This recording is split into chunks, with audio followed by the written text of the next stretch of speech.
अच्छा पहना है तो आपने बहुत अच्छा शर्ट पहना है, ये मैचिंग आपके ऊपर बहुत अच्छा जम रहा है, या आपने चश्मा अच्छा पहना है, या आज पहली बार आपको नहाते अच्छी साफ सुथरा आपको पहली बार मैंने देखा, वो बात आप बोल सकते हो। जो भी चीज वो व्यक्ति की अच्छी लगे ना, वो बोलना शुरू करें।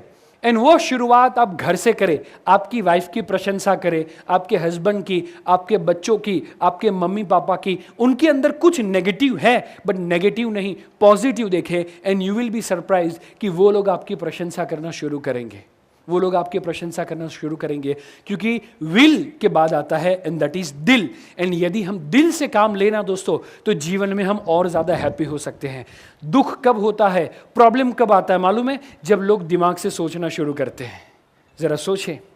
एंड इसीलिए मैंने कहा है मेरे एक बुक के अंदर भी कि दोस्तों दिल लेफ्ट में होता है कि नहीं? दिल लेफ्ट में होता है, बट डिसीजन हमेशा राइट लेता है। हेलो, बट जो डिसीजन लेता है ना, वो हमेशा वो राइट डिसीजन लेता है। एंड यदि हमें राइट डिसीजन लेना है तो सबसे पहले हमें हमारे परिवार से शुरुआत करनी है दोस्तों। एंड उसके लिए सबसे पहले हमें हमारे फैमिली के साथ इन्वॉल्व होना है।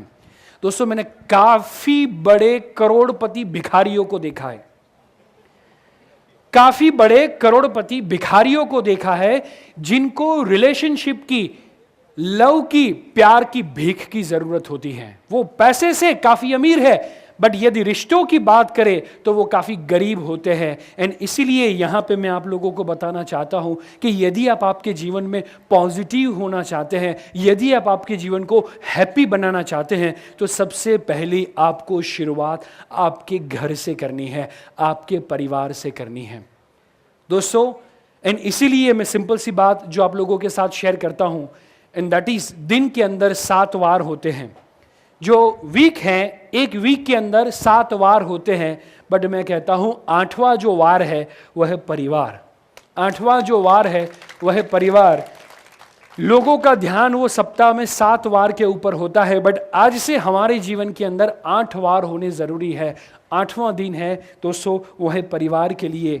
मैं आपको रेकमेंड करता हूं कि जितना ध्यान आप बिजनेस के ऊपर देते हैं, जितना ध्यान आप पैसे कमाने के लिए देते हैं, उतना ध्यान आपको रिश्तों के लिए भी देना बहुत ही जरूरी है। एंड उसके लिए सबसे पहली इंपॉर्टेंट चीज आती है कि आपके परिवार के जो भी सदस्य हैं, उनका स्वभाव एक्सेप्ट करें। लोग दुखी है क्यों? क्योंकि उनकी शादी हुई 15 साल हुए, लेकिन फिर भी अपनी वाइफ का नेचर एक्सेप्ट नहीं किया। वाइफ ने हस्बैंड का जो नेचर है उसको एक्सेप्ट नहीं किया। वाइफ दुखी है क्योंकि उन्होंने अपनी सास का नेचर अभी भी एक्सेप्ट नहीं किया। सास दुखी है क्योंकि नई जो बहू आई है उसका जो नया नेचर है उसको आपने एक्सेप्ट, मुझे जवाब चाहिए, एक्सेप्ट नहीं किया। ज्यादातर हमें लगता है कि वो व्यक्ति मेरे जैसा हो जाए ना तो मैं खुश हो जाऊं। अग्रीड, यस और नो? सो आप खुश होना चाहते हैं किसकी बदौलत? उसके सेक्रीफाइस की बदौलत, कि मेरी वाइफ ऐसा करे ना, मेरी वाइफ वैसा करे ना, मेरा बच्चा मैं जब आऊं ना तब मार्कशीट मेरे हाथ पे दे, वो 90% की देना तो मैं खुश हो जाऊं। मैं जब ऑफिस पे जाऊं ना तब मेरा सारा स्टाफ काम करता हो, मैं जब जाऊं तो मेरे पैर छुए, मुझे रिस्पेक्ट दे तो मैं खुश हो जाऊं। मैं जब कस्टमर के पास जाऊं, कस्टमर मुझे सीधा हाथ में चेक दे दे तो मैं खुश हो जाऊं। लेकिन ऐसा कुछ होने वाला नहीं है, ऐसा कुछ आपके जीवन में होने वाला नहीं है। आपकी सास का नेचर आपके मम्मी से टोटली अलग होगा। आपकी बहू का नेचर आपने आज तक जितना सोचा था उसे टोटली ऑपोजिट होगा। अग्रीड, यस और नो? हाँ या ना? यस। आप जैसे सोचते हैं वैसी आपकी वाइफ नहीं होगी। उसके लिए तो आपकी वाइफ है, वरना तो आपका हस्बैंड होती। वो वाइफ है, वो हस्बैंड है, वो बेटा है, वो बेटी है, सबका नेचर ऊपर वाले ने अलग अलग बनाया है। क्यों दोस्तों मैं आपको बोलूं, सोचे जब आप खाना खाने के लिए बैठते हैं, क्यों ऊपर वाले ने सबका नेचर अलग अलग बनाया है, उसका महत्व हमें समझना है। एंड तब हम रिश्तों को एक नए आयाम पे लेके जा सकते हैं, हम खुश हो सकते हैं। दोस्तों एग्जाम्पल देने जाऊंगा, जब हम खाना खाने के लिए बैठते हैं तो जो रोटी है उसका टेस्ट, सब्जी है, दाल है, चावल है, स्वीट है, फरसान है, जो भी हम खाते हैं सबका टेस्ट सेम हो तो खाना खाने में मजा आएगा। सबका टेस्ट कैसा होना चाहिए? अलग अलग। फॉर एन एग्जाम्पल, 2 वेजिटेबल मैंने लिए तो एक रेड ग्रेवी का होना चाहिए, एक ग्रीन ग्रेवी का या व्हाइट ग्रेवी का होना चाहिए। 2 अलग अलग वेजिटेबल हो लेकिन दोनों रेड ग्रेवी के हो, दोनों सेम ग्रेवी के बने हो, तो भी उसमें मजा नहीं है। अग्रीड, यस और नो? तो जरा सोचे, आपने हर रोज इतना अलग अलग वैरायटी का खाना खाते हो, अलग अलग चीजें अलग अलग टेस्ट से एक कंप्लीट थाली बनती है। सेम वे अलग अलग तरीके के स्वभाव से एक कंप्लीट फैमिली बनती है दोस्तों, एक कंप्लीट फैमिली बनती है। लेकिन ज्यादातर हम उसको एक्सेप्ट नहीं करते। हमें लगता है कि मेरी बहू मैं जो बोलूं वैसा करनी चाहिए। बहू को लगता है कि मेरी सास मेरी मम्मी जैसी होनी चाहिए। तो भाई शादी क्यों की? मम्मी जैसी होनी चाहिए था। वो नहीं होगी यदि आपके मम्मी का, आपके पापा का, घर में 2 भाई बहन हैं, उसका नेचर सेम नहीं है, तो हस्बैंड एंड वाइफ का नेचर कभी भी सेम होने वाला, और दोस्तों उसमें कॉन्ट्रास्ट ही होगा। सच्ची आपका अनुभव होगा। सोचो, हस्बैंड यदि ज्यादा बोलने वाला है तो वाइफ एकदम शांत होगी, और यदि हस्बैंड एकदम शांत है तो घर के अंदर वाइफ की सिचुएशन और हस्बैंड की सिचुएशन हम यहां पर देखें कुछ ऐसा होगा।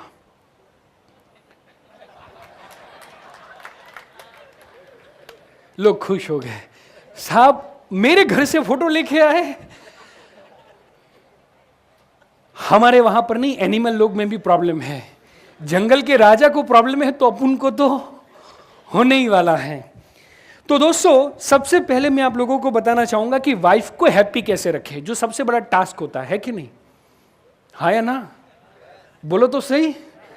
दोस्तों, सबसे पहले सबसे इंपॉर्टेंट बात जो आप लोगों को बताना चाहता हूं कि यदि हमें रिलेशनशिप के अंदर, तो सबसे पहले वाइफ की जो सोच है वो हमारी सोच से टोटल अलग है। हमें लगेगा कि बच्चों को ये पिकनिक में भेजना चाहिए तो वाइफ बोलेगी नहीं भेजना है। हमें लगेगा कि चलो ये खाना खाने के लिए जाएंगे तो वाइफ बोलेगी नहीं जाना है। हमें संडे को ऐसा लगता है कि चलो आज आराम करें, तब वाइफ बोलती है चलो बाहर चले। आपको यदि घर में आके बारी विंडो वगैरह ओपन रखना अच्छा लगता है तो उसको सब बंद करना अच्छा लगता होगा। आपको सारी चीजें तीतर बीतर पड़ी हो, कुछ भी जैसे भी हो, लेकिन अपने लिए है तो हम वो चीज वस्तु को वापरे, वैसा एटीट्यूड होगा। तो वाइफ का एटीट्यूड होगा सारी चीजें अपने ठिकाने पे होनी चाहिए, चाहे वो चीज वस्तु का इस्तेमाल हो या ना हो, बट वो वहीं पे होनी चाहिए। ऐसा है, हाँ या ना? और दोस्तों मजे वाली है, यदि बात यह है कि ऐसे ही 2 नेचर वाले अलग अलग लोगों ने अल्लाह ताला ने इकट्ठा किए हैं, चाहे आपने लव मैरिज किए हो, चाहे आपने अरेंज मैरिज किए हो, बचपन में किए हो, पढ़ाई करने के बाद किए हो, बट दोनों के नेचर में डिफरेंस है, तो जरा सोचो उसमें ऊपर वाले का कुछ मास्टर प्लान है। अग्रीड, यस और नो?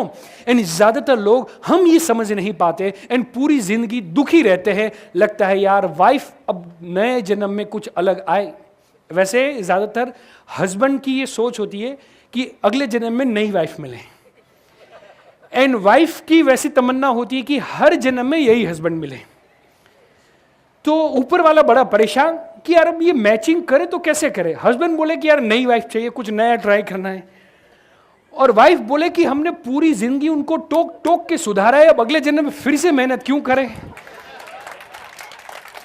तो ऊपर वाला बड़ा परेशान, बोले यार अब वाइफ का एडजस्ट करेंगे तो हस्बैंड की बात ठिकाने पे नहीं लगती, और यदि हस्बैंड की बात सुनेंगे तो वाइफ क्या करेगी। तो फिर उन्होंने एक कंडीशन रखी, सारी वाइफ को इकट्ठा किया और बोला कि यदि आपको अगले जन्म में सेम हस्बैंड चाहिए तो सेम सास मिलेगी। अग्रीड? ऊपर वाला खुश हो गया।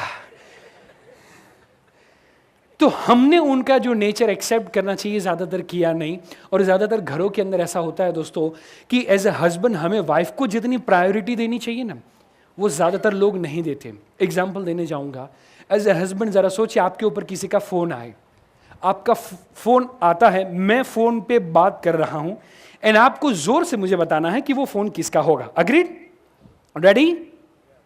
रेडी? ओके, सो हेलो, कौन? अरे यार इतने सालों से कहां पे था यार, कितने सालों से मिले नहीं यार, कहां पे? अहमदाबाद में आया है। किसका फोन होगा? फ्रेंड का। हेलो? अरे नहीं नहीं नहीं, बस माल अभी तैयार होने में ही है, कल मैंने आपको शाम को बुलाया, कल मॉर्निंग में मैं डिलीवरी कर देता हूं, हो जाएगा, कल शाम तक 4 साढ़े 4 बजे तक पहुंच जाएगा, टेंशन मत करे, पहुंच जाएगा माल। किसका होगा?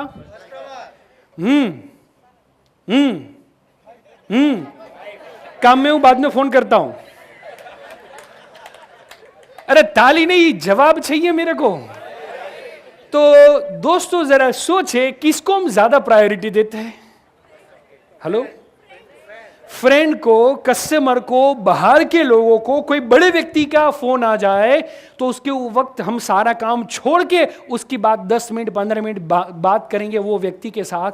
लेकिन हमारा जीवन साथी जो अपने घर को, अपने परिवार को, अपने मम्मी पापा को छोड़कर जो यहां पे आया है, ज्यादातर लोग वो देखते हैं कि वाइफ आई तो क्या लेकर आई, लेकिन मैं कहता हूं वो देखो कि वो क्या छोड़ कर आई। हेलो, वो अपने घर पे क्या छोड़ कर आई, वो देखो दोस्तों। एंड इसीलिए दोस्तों ज्यादातर घरों में प्रॉब्लम क्या होता है कि हस्बैंड एक पहले प्रायोरिटी नहीं देते, दूसरा कि वो सुबह से लेकर शाम तक ऑफिस पे काम करते, क्लाइंट को मिलते हैं, शाम को घर पे जाते, दरवाजा खुलता है और वाइफ का मुंह भी वेरी गुड। प्रॉब्लम यह है कि दरवाजा बंद हो जाता है बट मुंह वेरी गुड। एंड उस वक्त हमारी जो कंडीशन है ना वो बहुत ही, एंड उस समय पे हमें लगता है कि यार अब क्या करें, क्रिकेट चालू करें या न्यूज चालू करें कि जो उसको पसंद ना हो वो कुछ करे ताकि वो। एंड उस समय पे दोस्तों ज्यादातर लोग दुखी होते हैं, परेशान होते हैं कि ये बोलना कब बंद करे। लेकिन दोस्तों आज की बात मैं आपको बहुत ही अच्छा फॉर्मूला देता हूं, सारे हस्बैंड के लिए ये फॉर्मूला है। आज के बाद हमें ऐसा लगता है कि हमारी वाइफ ज़्यादा बोलती है, उनको बोलने के लिए बहुत ज़्यादा कुछ चाहिए। काफ़ी सारे लोग मुझे देख के सोचते हैं शायद मेरी वाइफ भी ऐसा लेक्चर देना शुरू कर दे तो मास्टर तो है ही, तो अच्छी बात है। लेकिन दोस्तों एक बात बताना चाहता हूँ कि पुरुष जो है ना वो दिन के अंदर 27,000 वर्ड्स बोल सकते हैं। कितने? 27। एंड जो फीमेल है वो दिन के अंदर 30,000 वर्ड्स बोल सकती हैं। तो उतना ज़्यादा फर्क नहीं है जितना आपको लगता है कि पूरे दिन बोलती रहती है, पूरे दिन मचमच करती रहती है। बट प्रॉब्लम कब होता है दोस्तों मालूम है? आप सुबह से लेकर शाम तक ऑफिस पे गए, क्लाइंट को मिले, दूसरे लोगों को मिले, दोस्तों को मिले, एंड आपके 27,000 शब्द आप कंप्लीट करके आते हो घर पे और वाइफ पहले से शुरुआत करती है, तब जाके प्रॉब्लम होता है। तो दोस्तों आपकी वाइफ ने आपको सपोर्ट किया कि नहीं? आपको खाना बना के दिया, आपको टिफिन बना के दिया कि भाई आप जाओ बाहर, आपको पूरे दिन परेशान नहीं किया कि आप आपके 27,000 शब्दों को कंप्लीट करो। आपको सपोर्ट दिया कि नहीं दिया? यस और नो? यस। तो अब हमारी ड्यूटी बनती है शाम को घर पे आने के बाद कि उसने जैसे हमको सपोर्ट दिया वैसे हम भी उसको सपोर्ट करें 30,000 शब्द कंप्लीट करने में। तो उसके लिए आपको और कुछ करना नहीं है। यह बात है कि आपको कुछ नहीं करना है। मीन्स आप घर पे आए, आपकी वाइफ ने बोलना चालू किया कि देखो आज आपकी मम्मी ने ये किया, आपके बच्चे ने ये किया, ये हो गया, वो हो गया, उसका मार्क्स कम आया, मेरी तो वो सुनता ही नहीं है। अब आप आए तो कुछ बोल दो, कुछ डांटो, कुछ सुनो, आपका भी बच्चा है, हमको याद कराती है हर रोज। तो उस समय पे हम बड़े परेशान। लेकिन उसकी जगह पे आज के बाद क्या करना है मालूम है दोस्तों? ये सारे प्रॉब्लम का एक सॉल्यूशन है और सॉल्यूशन ये है कि आप उसका हाथ पकड़ो, उसको लेकर आप सोफे के पास जाओ और अब बैठो, उनको भी सामने बिठाओ। सामने सामने आना है, आमने सामने नहीं। और उनके हाथ को हाथ में रखो, आंखों में आंखें डालो, घूरना नहीं है, और बोलो प्रिय। आपकी वाइफ को ही बोलना है तो कोई टेंशन नहीं है, हाँ है ना?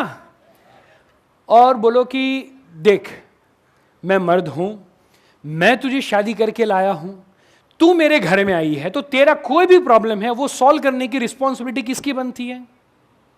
बोलो बोलो। वाइफ याद रखना, हाँ, जो भी आवाज आए।